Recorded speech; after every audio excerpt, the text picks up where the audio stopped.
Install Android 10 on Unihertz AtomL via LineageOS 17.1. Please check the description for important notes and all the download links. First download ROM and GApps packages, then transfer the downloaded files to the phone storage, link is in the description below. Step 2. Boot your device into TWRP recovery. Once in TWRP, click on Wipe, Advanced Wipe, and select the check boxes, as shown in the image, excluding internal storage. Step 4. Swipe the button to wipe the device. Step 5. Go back to the recovery main screen, and tap on the Install button. Step 6. Navigate to the storage, and select the ROM zip file. Step 7.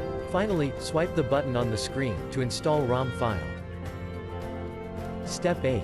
Flash the GApps zip package, in the same manner. Step 9. After GApps flashing completes, select Wipe Cache and Dalvik from bottom left side of screen, and swipe to wipe.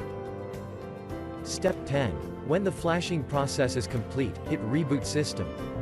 That's it, you have successfully installed the ROM on your device.